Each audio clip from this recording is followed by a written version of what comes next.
নির্বাচনী প্রচারণার অংশ নিতে ময়মনসিংহের কাছাকাছি তারেক রহমান 2 দশক পর অংশ নেবেন সার্কিট হাউসের জনসভায়। ফেরার পথে গাজীপুরের সমাবেশ। গণভোটে হ্যাঁ এর পরাজয় হলে হেরে যাবে বাংলাদেশ। দক্ষিণ পশ্চিমাঞ্চল সফরে বললেন জামায়াত আমির। আধিপত্যবাদের বিরুদ্ধে দাঁড়িপাল্লায় ভোট দেওয়ার আহ্বান।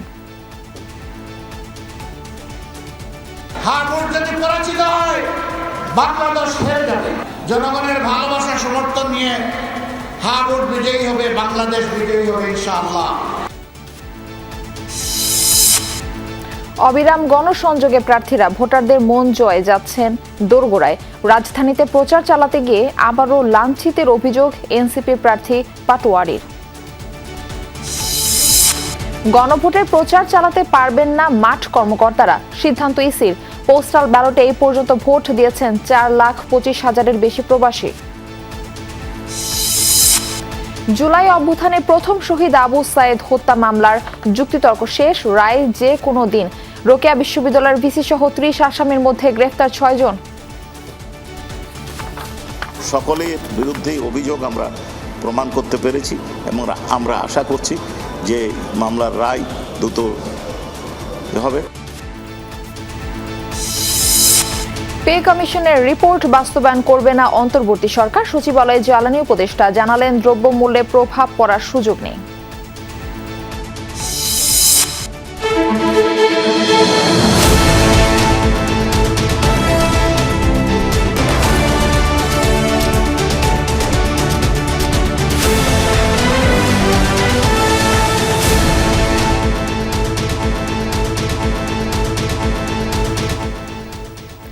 আমন্ত্রণ দুপুরের বাংলাদেশে। আপনাদের সঙ্গে রয়েছে আমি মারফি রহমান। এতক্ষণ শিরোনাম দেখছিলেন, বিস্তারিত সংবাদ জানাবো। নির্বাচনী প্রচারের অংশ হিসেবে 22 বছর পর ময়মনসিংহে BNP chairman Tarique Rahman circuit house মাঠে জনসভায় কিছুক্ষণ পর ভাষণ দেওয়ার কথা রয়েছে তার। এরই মধ্যে জনসভাস্থলে লোকে লোকারণ্য। তারেক রহমানের সফর ঘিরে নেতাকর্মীদের মধ্যে বিরাজ করছে উৎসবের আমেজ। এই জনসভায় যোগ দিচ্ছেন বিভাগের 4 জেলার নেতাকর্মী ও সমর্থকরা। 4টি জেলার বিএনপি মনোনীত 24 জন প্রার্থীকে ভোটারদের সাথে পরিচয় করিয়ে দেওয়ার কথা রয়েছে দলের চেয়ারম্যানের। সবশেষ 2003 সালে রোড মার্চ কর্মসূচিতে তারেক রহমান ময়মনসিংহ গিয়েছিলেন।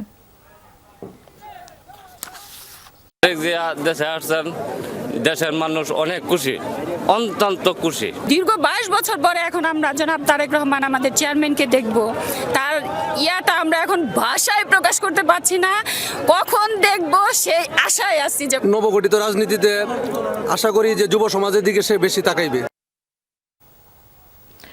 দর্শক, এই বিষয়ে আমরা আরো খবরাখবর আপনাদের জানানোর চেষ্টা করব। আমাদের সহকর্মী আরেফিন শাকিল সেখানে রয়েছেন, আমরা যাচ্ছি তার কাছে। আরেফিন, তারেক রহমানের গাড়ি বহর এখন কোথায় রয়েছে জানতে পেরেছেন কিনা জানাবেন, এবং কয়টা নাগাদ তিনি জনসভায় বক্তব্য দিতে পারে এই বিষয়টাও যুক্ত করবেন।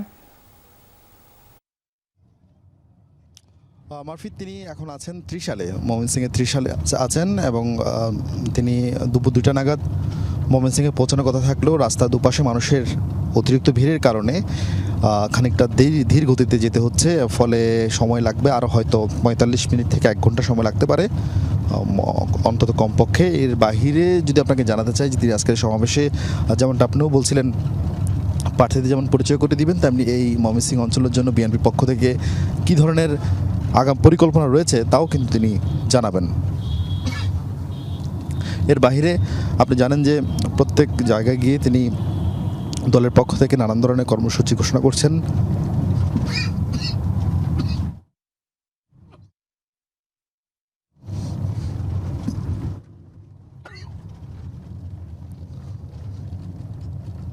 মারফি, এবং তিনি এখন যাচ্ছেন ময়মনসিংহের উদ্দেশ্যে, এবং এর আগে তিনি যখন সকাল 11টা নাগাদ তার বাসা থেকে বেরিয়েছেন তখন থেকে আসলে মানুষের দুপাশে রাস্তায় মানুষের অবস্থান ছিল এবং প্রত্যেক জায়গায় মানুষ দাঁড়িয়ে তাকে দেখার জন্য মানুষের মধ্যে এক ধরনের ব্যাকুলতা আমরা দেখেছি, এবং মানুষের তার বাসের সামনে গিয়ে দাঁড়িয়েছিলেন। তিনিও মানুষকে হাত নেড়ে সালাম জানিয়ে তার শুভেচ্ছার জবাব দিয়েছিলেন। এবং আপনি হয়তো এখন দেখতে পাচ্ছেন যে অনেকে একেবারেই নারী পুরুষ বিভিন্ন বয়সী মানুষ কিন্তু রাস্তায় দাঁড়িয়ে আছেন, এবং যেখানেই তার সাধারণ মানুষ দাঁড়াচ্ছেন সেখানে তার গাড়িও ধীরগতি হচ্ছে এবং সবার সঙ্গে তিনি চেষ্টা করছেন সংযোগ স্থাপন করার।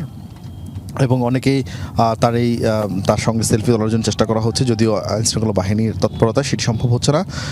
খানিক বাদেই আমরা যেটা বলছিলাম যে এরই মধ্যে সার্কিট হাউস মাঠ কিন্তু মানুষের উপস্থিতি বেড়েছে, সেখানে জনস্রোত তৈরি হয়েছে এবং সেই সঙ্গে তিনি আজকে এই জনসভা কভার করে জনসভায় বক্তব্য দেওয়ার পর তিনি গাজীপুরে আরেকটি জনসভায় বক্তব্য দিবেন।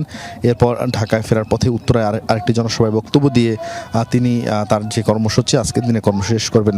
তৃতীয় বিভাগীয় যে সমাবেশ, সেই সমাবেশে তিনি ময়মনসিংহ যাচ্ছেন এবং এরপর তিনি রাজশাহী যাওয়ার কথা রয়েছে, রাজশাহী রংপুরে যাওয়ার কথা রয়েছে, এরপর তিনি বরিশালও যাবেন এবং সব কিছু মিলিয়ে তিনি সারা বাংলাদেশে 5 জানুয়ারির আগেই সারা বাংলাদেশের যে বিভাগীয় জেলাগুলো রয়েছে সেখানে বিভাগীয় শহরগুলো রয়েছে সেখানে তিনি যাবেন, যে ধানের শীষের পক্ষে ভোট চাইবেন এবং তিনি যেখানে যাচ্ছেন সেখানে মানুষের উপচে পড়া ভিড় যেমন আমরা লক্ষ্য করছি, তেমনি সব মানুষের মধ্যে এক ধরনের তাকে দেখার জন্য এক ধরনের ব্যাকুলতা দেখা যাচ্ছে এবং তিনিও সাধারণ মানুষকে নিরাশ করেননি। তিনি সবার সঙ্গে চেষ্টা করেছেন সংযোগ স্থাপন করার জন্য এবং তার যে পরিকল্পনা আগামী বাংলাদেশ, সেই পরিকল্পনার বিস্তারিত তিনি কিন্তু মানুষের কাছে জনসভায় সেগুলো তুলে ধরছেন। মারফি। আরিফিন শাকিল, ধন্যবাদ আমাদের সঙ্গে যুক্ত হবার জন্য। আমরা পরবর্তীতে আরো আপডেট আপনার কাছ থেকে জানার চেষ্টা করব। দুর্নীতির বিরুদ্ধে কঠোর অবস্থানের ঘোষণা দিয়েছেন জামায়াতের আমির ডাক্তার শফিকুর রহমান। দুপুরে সাতক্ষীরায় নির্বাচনী জনসভায় তিনি বলেন, যারা দুর্নীতির মাধ্যমে অর্থ আত্মসাৎ করেছে তাদের পেট থেকে সেই টাকা ফেরত আনা হবে।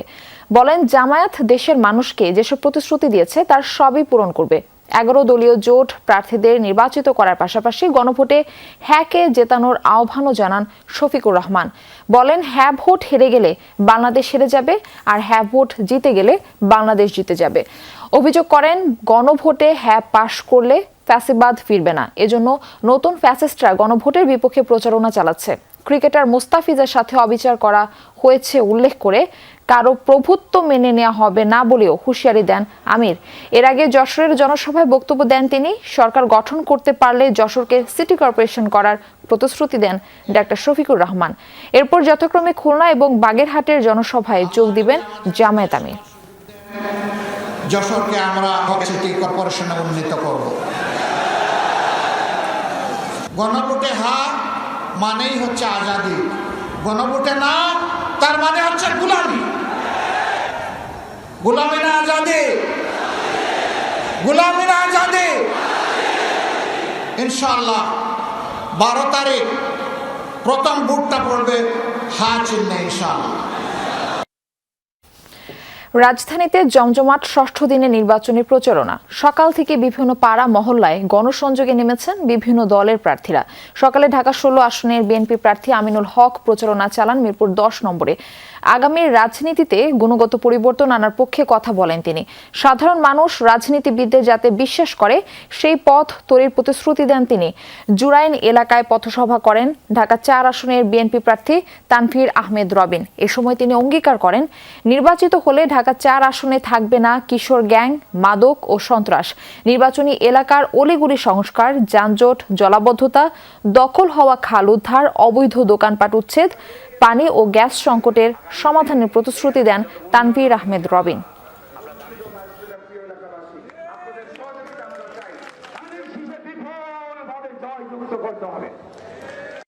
আগামী রাজনীতিতে যে গুণগত পরিবর্তন আনতে চাই, সমাজ ব্যবস্থার যে গুণগত পরিবর্তন আনতে চাই, সবচেয়ে বড় বিষয় হচ্ছে যে বিগত সময় আমরা দেখেছি যে ভিন্ন মতের উপরে জুলুম, নির্যাতন, নিপীড়ন হয়েছে। আমি আপনাদের মাধ্যমে আশ্বস্ত করতে চাই যে আগামীর রাজনীতিতে ভিন্ন মত থাকবেই, কিন্তু ভিন্ন মতের উপরে আর কখনো জুলুম, নির্যাতন, নিপীড়ন করা হবে না। 2001 থেকে 6 বিএনপির আমলে যদি দেখেন, আমার এলাকার অনেক ইন্ডাস্ট্রিজগুলি চালু ছিল, চলমান ছিল, কিন্তু বিগত 18 বছরে যত লুটপাট করেছে, সরকারের বিভিন্ন পলিসি ভুলভাবে করার কারণে, ওই আওয়ামী লীগের চোরদের জন্য করার কারণে আজকে আমাদের ব্যবসায়ীরা বিভিন্নভাবে ক্ষতিগ্রস্ত হয়েছে।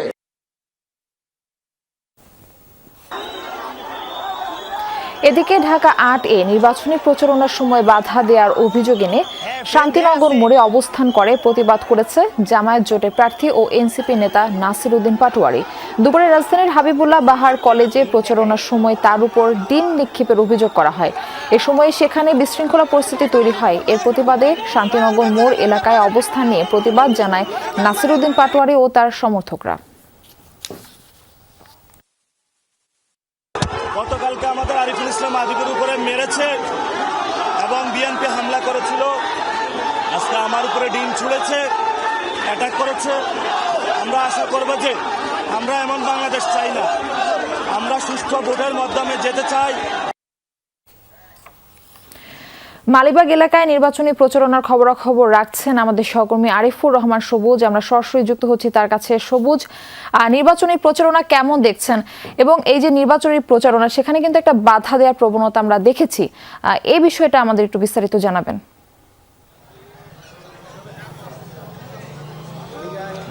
মারফি, এটি নির্বাচনী এলাকা 8-এ এরকম ঘটনা কিছুক্ষণ আগে হয়েছে হাবিবুল্লাহ বাহার কলেজের সামনে, এবং আমি এখন এই মুহূর্তে যেখানে রয়েছি সেটিও ঢাকা 8-এর আসনের এলাকা, এবং এখানে প্রচারণা চালাচ্ছেন বিএনপি প্রার্থী মির্জা আব্বাস। এবং যেখানে হাবিবুল্লাহ বাহার কলেজে যে ঘটনাটি ঘটেছে সেই এলাকায়, সেই জায়গাটিতে মূলত মির্জা আব্বাসেরও যাওয়ার কথা ছিল, কিন্তু ওই যে ঘটনাটি ঘটেছে ঘটনার কারণে তিনি সেখানে আর যাননি। পরে মালিবাগ এলাকা থেকে তিনি মূলত তার প্রচারণা সেটি শুরু করেছেন। এই মুহূর্তে তিনি রয়েছেন গুলবাগ এলাকায়, এবং সেখানে দুপুরে নামাজ পড়ে এখানে সাবেক একজন কমিশনের বাসায় ঢুকেছেন। এখানে স্থানীয় নেতাকর্মীরা রয়েছেন, এবং এই যে এলাকাটি মালিবাগের যে আশেপাশের যে এলাকাগুলো রয়েছে গুলবাগ, বক্সিবাগ, এই এলাকাগুলোতে তিনি প্রচারণার পাশাপাশি স্থানীয় যে জনগণ রয়েছে, মানুষজন, দোকানপাট, সব মানুষের কাছে যাচ্ছেন, দাঁড়িয়ে দাঁড়িয়ে যাচ্ছেন এবং ভোট প্রার্থনা করছেন।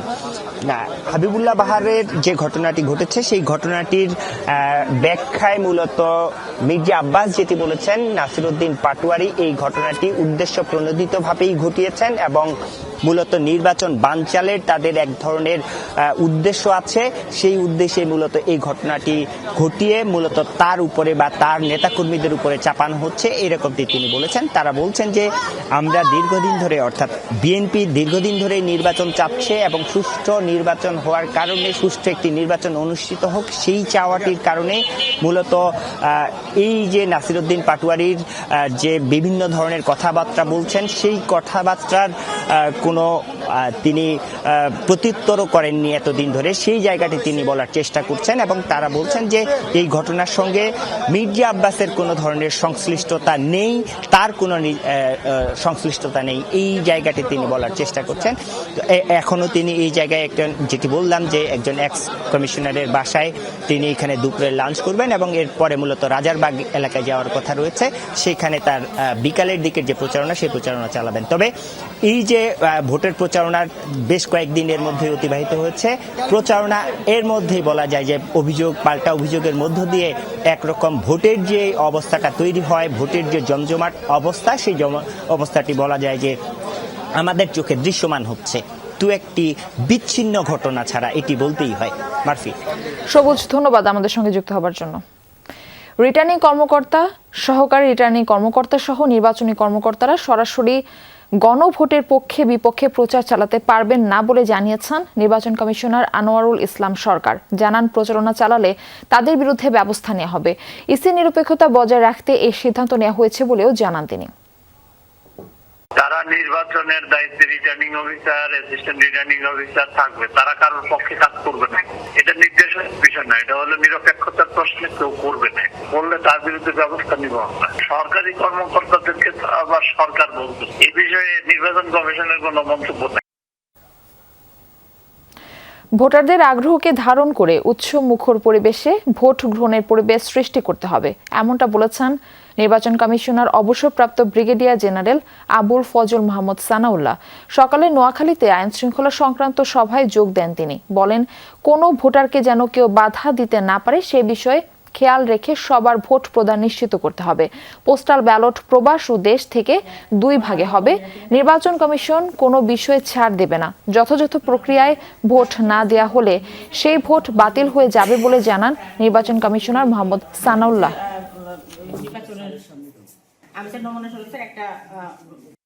এবারে ভোট দেওয়ার যে অধীর আগ্রহ কাজ করছে, এই আগ্রহটাকে আমাদেরকে সুন্দরভাবে ধারণ করে উৎসবমুখর পরিবেশে তাদের প্রত্যাশাটা পূরণ করাতে হবে, যেন সবাই শান্তিপূর্ণভাবে ভোটটা দিতে পারেন। সবাই নিজের ভোটারদেরকে সাথে করে নিয়ে আসুক, এতে কোনো সমস্যা নাই। কেউ যেন কাউকে বাধা দিতে না পারে, এটা আপনাদেরকে নিশ্চিত করতে হবে। জুলাই আন্দোলনের প্রথম শহীদ আবু সাইদ হত্যা মামলার রাষ্ট্র ও আসামি পক্ষের যুক্তিতর্ক শেষ হয়েছে। যে কোনো দিন রায় ঘোষণা করা হবে বলে জানিয়েছেন আন্তর্জাতিক অপরাধ ট্রাইব্যুনাল ২। মঙ্গলবার যুক্তিতর্ক হয় মামলাটির। এই মামলায় বেগম রোকেয়া বিশ্ববিদ্যালয়ের সাবেক ভিসি হাসিবুর রহমান সহ ৩০ জন আসামি। তবে গ্রেফতার আছেন ৬ জন। প্রসিকিউশন বলছে ২৫ জনের সাক্ষ্য গ্রহণের মধ্য দিয়ে মামলাটি প্রমাণের যথেষ্ট তথ্য প্রমাণ উপস্থাপন করেছেন তারা। আসামিদের সর্বোচ্চ শাস্তির দাবি করেন রাষ্ট্রপক্ষ। তবে আসামি পক্ষের আইনজীবীরা আসামিদের খালাস চেয়েছেন।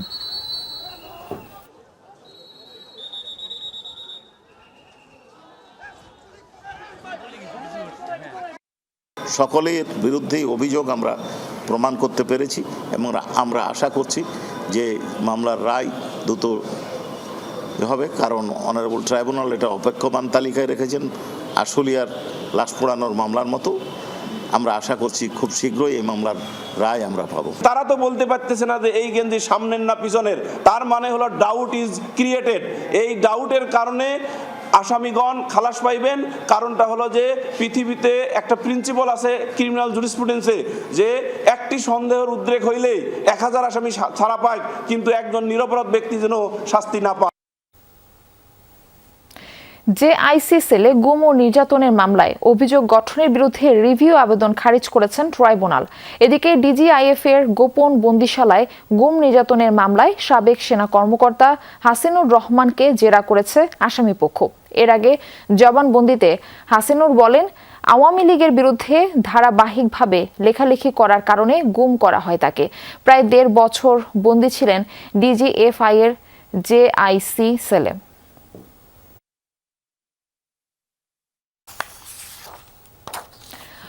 পরবর্তী সরকারের জন্য পে কমিশনের রিপোর্ট কোনো চাপ হবে না। অন্তর্বর্তী সরকার এমন অনেক কাজ করছে যার ফলে পরবর্তী সরকার উপকৃত হয় বলে জানিয়েছেন বিদ্যুৎ, জ্বালানি ও খনিজ সম্পদ উপদেষ্টা মোহাম্মদ ফাউজুল কবির খান। সচিবালয়ে অর্থনৈতিক বিষয় সংক্রান্ত উপদেষ্টা পরিষদ কমিটি এবং সরকারি ক্রয় সংক্রান্ত উপদেষ্টা পরিষদ কমিটির সভা শেষে এসব কথা বলেন জ্বালানি উপদেষ্টা মোহাম্মদ ফাউজুল কবির খান। পে স্কেলের ব্যাপারে বিভ্রান্ত কাজ করছে জানিয়ে উপদেষ্টা বলেন, অনেক বছর ধরে সরকারি কর্মচারীদের পক্ষ থেকে পে কমিশন করার দাবি ছিল। উপদেষ্টা বলেন, পে কমিশনের রিপোর্ট পর্যালোচনার জন্য পাঠানো হয়েছে।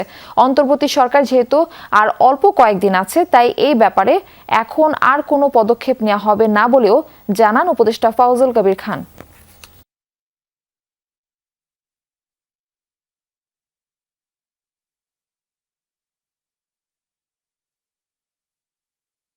পে কমিশন করা হয়েছে, পে কমিশনের রিপোর্টটাই শুধু দেওয়া হয়, এটা কিন্তু বাস্তবায়নের কোনো সিদ্ধান্ত এখন হয়। তো সুতরাং এই অন্তর্বর্তী সরকার যেহেতু আর মাত্র 15 দিন আছে, এখন আমরা এই ব্যাপারে কোনো পদক্ষেপ গ্রহণ করতে বাস্তব সময়টা কোথায়, যে এখন তো কোনো একটা কমিটি করা হয়েছে এবং কমিটি সেটা এক্সামিন করে পরবর্তী সরকার তো is free to do anything. না, এটা চাপ হবে না। আসন্ন জাতীয় সংসদ নির্বাচন ঘিরে সারা দেশে জমে উঠেছে প্রার্থীদের প্রচার, গণসংযোগ। সকাল থেকেই মাঠে নামেন প্রার্থীরা। কর্মী সমর্থকদের নিয়ে নিজ নিজ নির্বাচনী এলাকার ভোটারদের কাছে যাচ্ছেন তারা, দিচ্ছেন নানা প্রতিশ্রুতি। বিরামহীন পথসভা, গণসংযোগ, লিফলেট বিতরণ ও উঠান বৈঠকে সরব বিএনপি মনোনীত প্রার্থীরা। ভোটারদের দ্বারে দ্বারে গিয়ে দেশ নিয়ে ভবিষ্যৎ পরিকল্পনা জানাচ্ছেন জামায়াতের প্রার্থীরা। ভোট চাইছেন দাঁড়িপাল্লা প্রতীকে। গণসংযোগে পিছিয়ে নেই স্বতন্ত্র প্রার্থীরাও। নতুন বাংলাদেশ বিনির্মাণে ভোট চাইছেন তারা।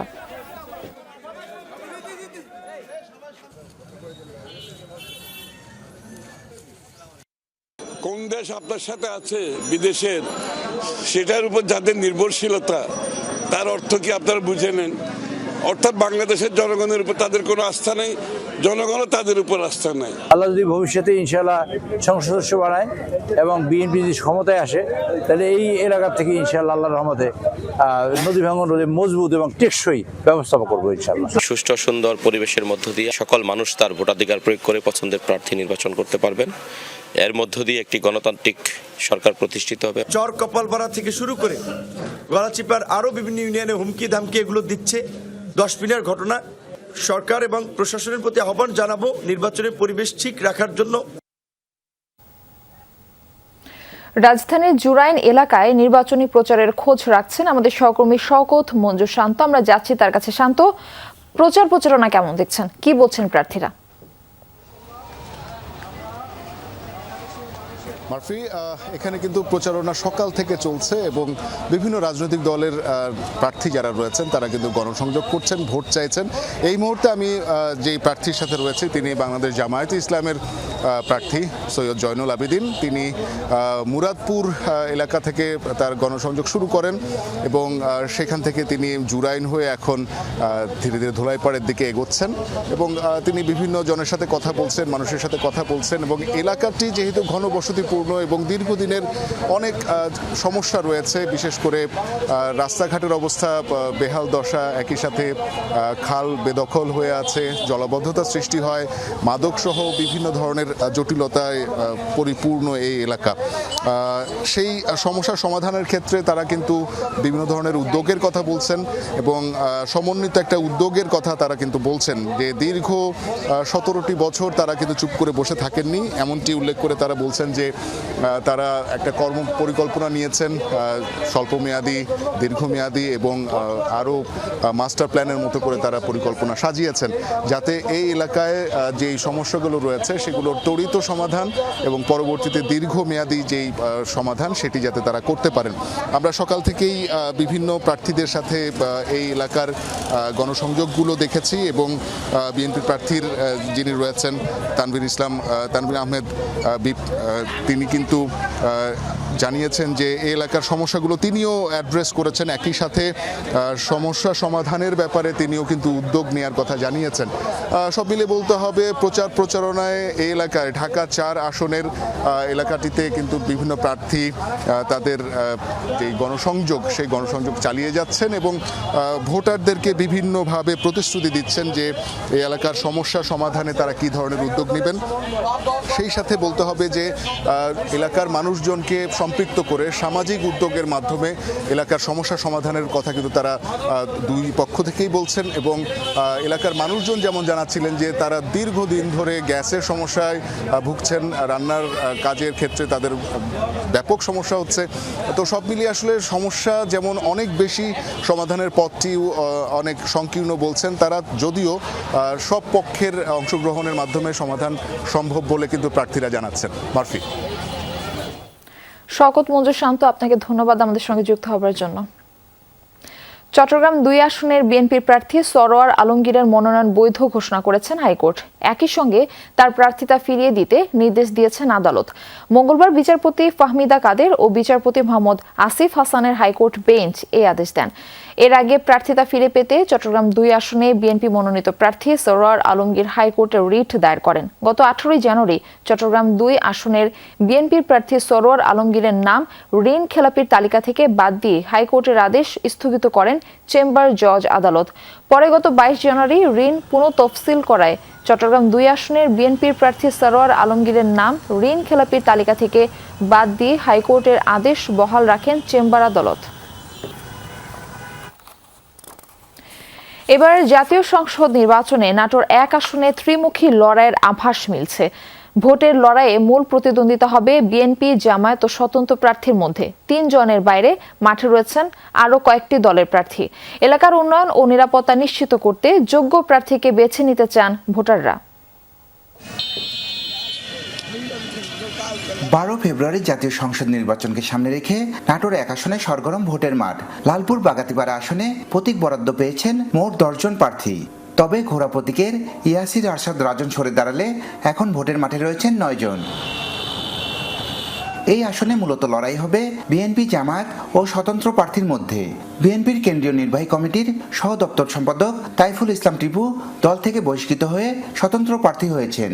তার অভিযোগ, কলস প্রতীকের সমর্থকদের হয়রানি ও ভয়ভীতি দেখানো হচ্ছে। কোনো প্রার্থী নিজেদেরকে মনে করছে যে এখনই তারা সরকারে চলে গেছে। ভয় ভীতি দেখে যারা তাদের অনুসারী না তাদেরকে বিভিন্ন সময় বিভিন্নভাবে হয়রানি করার একটা প্রচেষ্টা তারা চালিয়ে যাচ্ছে। তবে এসব অভিযোগ অস্বীকার করেছেন বিএনপি মনোনীত প্রার্থী ব্যারিস্টার ফারজানা শারমিন পুতুল। তিনি জানান, নির্বাচনের পরিবেশ সুন্দর ও সৌহার্দ্যপূর্ণ রাখতে তৎপর রয়েছেন তারা। আমরা এখানে একটা প্রতিযোগিতামূলক চমৎকার পরিবেশ রাখতে চাই নির্বাচনের জন্য। মানুষের ভোট মানুষ দেবে, কোনো প্রতিযোগিতা থাকবে এখানে, কোনো কিন্তু প্রতিহিংসা যেন না থাকে। এদিকে জামায়াত প্রার্থী আবুল কালাম আজাদের দাবি 24-এর গণ অভ্যুত্থানের চেতনা ধারণ করে সত্য, ন্যায় ও বৈষম্যহীন সমাজ গঠনে জনগণ তাদেরকেই বেছে নিবে। অন্যায়ের বিরুদ্ধে, ন্যায়ের পক্ষে, বৈষম্যের বিরুদ্ধে সেই ম্যান্ডেট তুলে ধরে জনগণের কাছে আমরা গিয়েছি। জনগণ আমাদেরকে আশ্বস্ত করেছেন এবং তাদের উচ্ছ্বাস দেখে আমরা শতভাগ বিশ্বাসী এই আসনে আমরা জয়লাভ করব।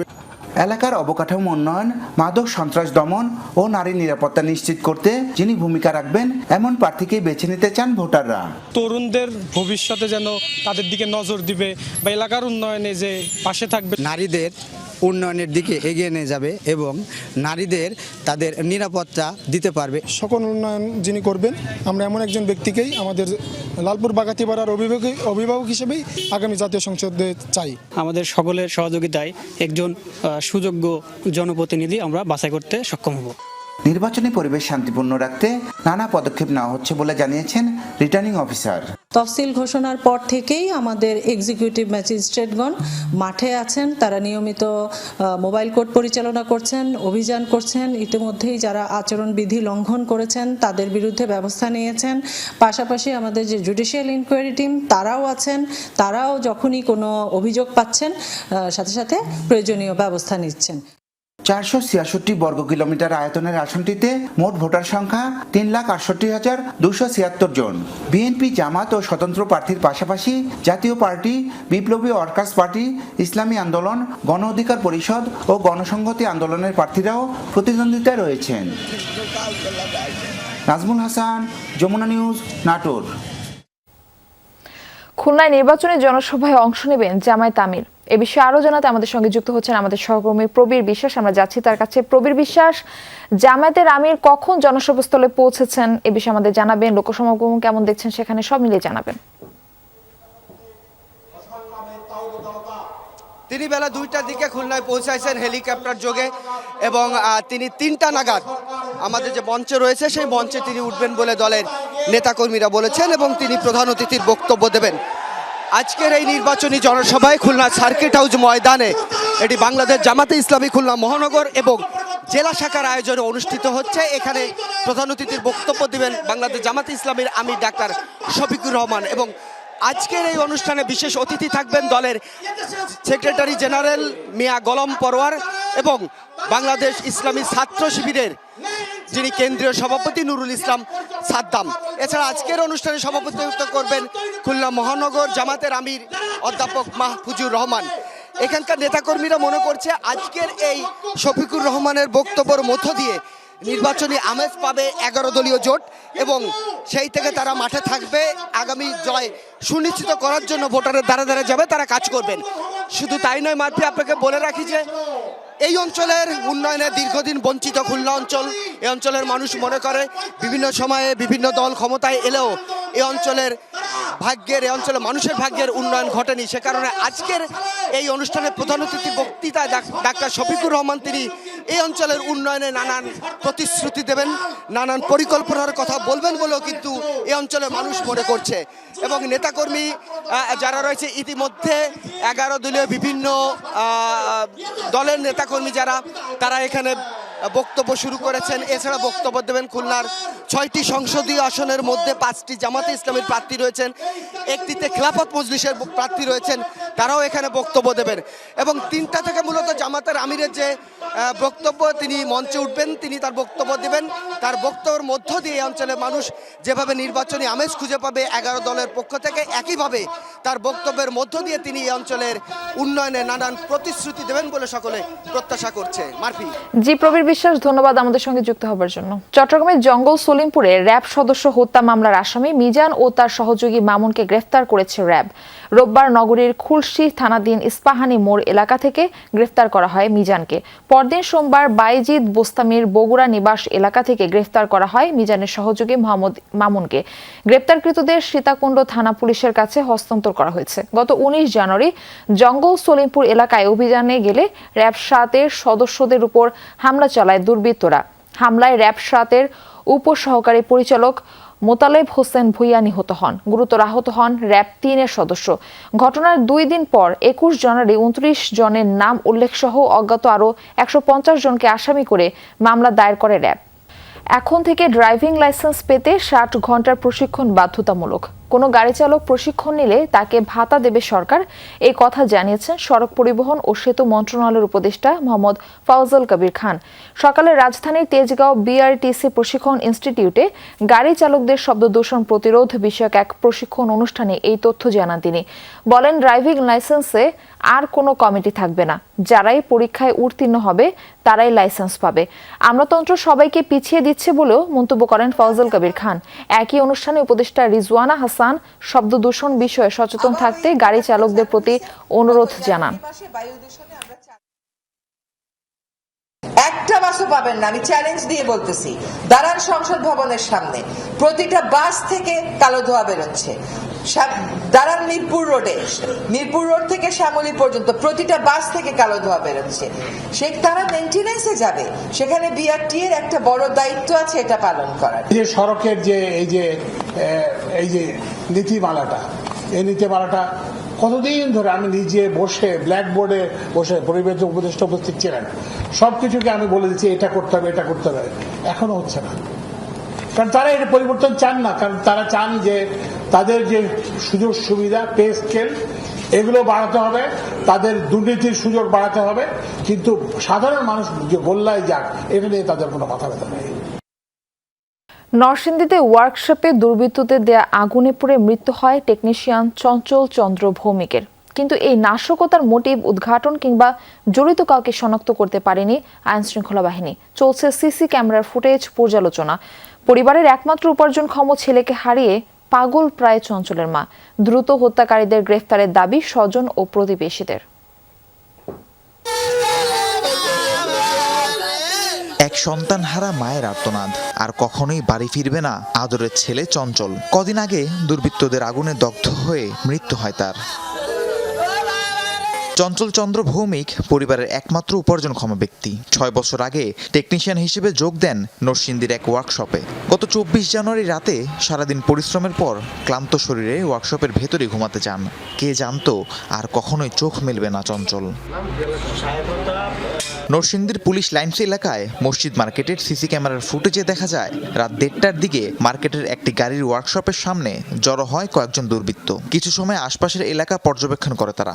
এক পর্যায়ে ওয়ার্কশপের শাটারে আগুন ধরিয়ে দেয়। ভেতরে পেট্রোল, মোবিল সহ দাহ্য পদার্থ থাকায় দ্রুতই আগুন ছড়িয়ে পড়ে। পুড়ে মৃত্যুর কোলে ঢলে পড়েন চঞ্চল। ঘণ্টাখানেক সময় ধরে ওয়ার্কশপের সামনে অবস্থান নিয়েছিল অজ্ঞাতনামা দুর্বৃত্তরা। এসে দেখেছে মানে টুপ দেওয়া কিছু অংশ থাকা, হয়তো বাইরে আগুন দিছে, দিয়ে হয়তো মানে আগুন ভিতরে দিচ্ছে। তো ভাবলাম কি হয়তো বাইরে আগুন দিছে, আগুন পোয়াইতেছে, কি করলাম পানি নিয়ে আইসা ওইটুকু নিবাইলাম, দেখি কি ভিতরে ধাও ধাও করে জ্বলতেছে। তো ভালো ছেলে ছিল, ওর কোনো শত্রু থাকার কোনো সম্ভাবনাই আমি দেখি না। কর্মচারীর শত্রু থাকার কোনো কথা না, কারণ সে সবার সাথে হাসি খুশি ভাবে কথা বলতো, সবার সাথে খুব ভালো ব্যবহার ছিল। কারো আক্রোশ নাই বা তার কোনো শত্রুও নাই, তার কোনো ইয়েও নাই, ঠিক আছে নি, কারণ হলো সবার সাথে সে হাসি খুশির মাধ্যমে ছিল। চঞ্চলের গ্রামের বাড়ি কুমিল্লার বরুড়া উপজেলায়। তার মৃত্যুর খবরে শোকাহত স্বজন, এলাকাবাসী। মা প্রবিতা রানী ভৌমিক ছেলের শোকে পাগল প্রায়। কী কারণে তার ছেলের এই মর্মান্তিক মৃত্যু হলো সেই প্রশ্নই সন্তানহারা মায়ের। রাখি কই 9টার দিকে আমার সাথে কথা বলি গেছে, এখন কি করি চললুম, কি করি খাইও। কেন এখনো ঘাতকদের আইনের আওতায় আনা হয়নি তা নিয়ে ক্ষোভ প্রকাশ করলেন আত্মীয় স্বজন ও প্রতিবেশীরা। দৃষ্টান্তমূলক শাস্তির দাবি জানান তারা। আমরা আমাদের এই পরিবারের পক্ষ থেকে, এলাকাবাসীর পক্ষ থেকে আমরা উপযুক্ত বিচার চাই। আমরা আসলে গ্রামবাসী এটা নিয়ে খুব অনুতপ্ত যে আমরা উদ্দিষ্ট যে মারছে সে আগুন লাগাইছে তার দৃষ্টান্তমূলক শাস্তি। পুলিশ বলছে ঘটনাটি অত্যন্ত গুরুত্বের সাথে তদন্ত করা হচ্ছে। অজ্ঞাতনামা ব্যক্তিদের পরিচয় শনাক্তে পর্যালোচনা করা হচ্ছে মার্কেটের সিসি ক্যামেরার ফুটেজ। আমরা ফুটেজ সংগ্রহ করে তাকে শনাক্ত করার চেষ্টা করতেছি এবং আমাদের একাধিক টিম কাজ করতেছে। তাকে ধরলে আমরা বুঝতে পারবো আসলে কি। তবে প্রাথমিক অবস্থায় মনে হয় না যে এটা কোনো নাশকতার কোনো ঘটনা। দ্রুতই হত্যা রহস্য উদ্ঘাটন ও জড়িতদের আইনের আওতায় আনার দাবি পরিবারের। রাহিম সারোয়ার, যমুনা নিউজ। গাজীপুরের টঙ্গীতে জাল টাকা তৈরির একটি কারখানায় অভিযান চালিয়ে 3 জনকে আটক করেছে র্যাব। র্যাব জানায় গোপন সংবাদের ভিত্তিতে গতকাল রাতে গাজীপুরের টঙ্গীর বনমালা এলাকায় এই অভিযান চালায় র্যাব 1। একটি ভাড়া বাসায় দীর্ঘদিন ধরে চলছিল জাল টাকা তৈরির কারখানাটি। অভিযানে আটক 3 জনের কাছ থেকে উদ্ধার করা হয় বিভিন্ন মূল্যমানের বিপুল পরিমাণ জাল নোট সহ টাকা তৈরির কাগজ। পাশাপাশি জব্দ করা হয়েছে প্রিন্টার, স্ক্যানার, বিশেষ কাগজ, কালি ও ল্যাপটপ। প্রাথমিক জিজ্ঞাসাবাদে আটককৃতরা জাল নোট সরবরাহের সঙ্গে জড়িত থাকার কথা স্বীকার করেছে। এই চক্রের সাথে আরও কেউ জড়িত আছে কিনা তা খতিয়ে দেখা হচ্ছে।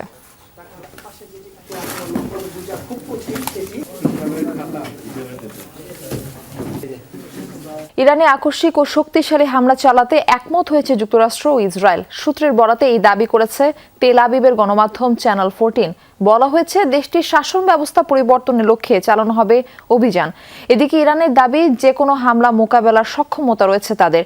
সর্বশক্তি দিয়ে মার্কিন আগ্রাসনের জবাব দেওয়ার ঘোষণা তেহরানের।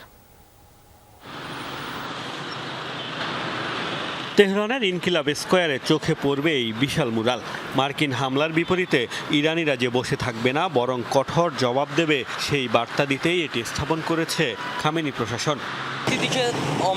12 দিনের যুদ্ধে তারা আমাদের সক্ষমতা আঁচ করতে পেরেছে। তাদের যে কোনো হুমকি পদক্ষেপের জবাবে আমরা চুপ করে বসে থাকব না। নিঃসন্দেহে ইরান সাথে সাথে পাল্টা জবাব দেবে।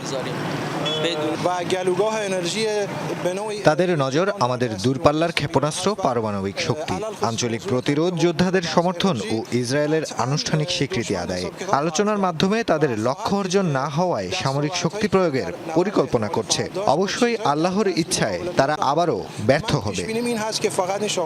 ইরানের বিক্ষোভকারীদের উপর দমনপীড়নের অভিযোগ তুলে আগেই হামলার হুঁশিয়ারি দিয়ে আসছিলেন মার্কিন প্রেসিডেন্ট ডোনাল্ড ট্রাম্প। সেই আন্দোলন বন্ধ হলেও কমেনি মার্কিন আগ্রাসনের শঙ্কা। এরই মধ্যে ভারত মহাসাগরে সামরিক নৌবহর USS আব্রাহাম লিঙ্কন পাঠিয়েছে যুক্তরাষ্ট্র। নিজেদের প্রস্তুতি জানান দিতে চালিয়েছে মহড়াও। মধ্যপ্রাচ্যে নতুন আরেকটি সংঘাতের শঙ্কা বাড়িয়েছে ইসরায়েলি গণমাধ্যম চ্যানেল 14-এর এক প্রতিবেদন। তারা দাবি করেছে তেল আবিবের এক বৈঠকে প্রয়োজনে ইরানে হামলার বিষয়ে একমত হয়েছেন ওয়াশিংটন ও তেল আবিবের শীর্ষ কর্মকর্তারা। ইরানের সরকার পতনের লক্ষ্যে আকস্মিক ও শক্তিশালী হামলার সিদ্ধান্ত নিয়েছেন তারা। যে কোনো আগ্রাসনের পাল্টা জবাব দিতে প্রস্তুত, সেই ঘোষণা এসেছে ইরানের তরফ থেকেও। দাবি আগের চেয়েও এবারের জবাব হবে আরও বেশি ভয়াবহ। আমাদের অসাধারণ প্রতিরক্ষা সক্ষমতা রয়েছে। আমরা আগের তুলনায় অনেক বেশি প্রস্তুত।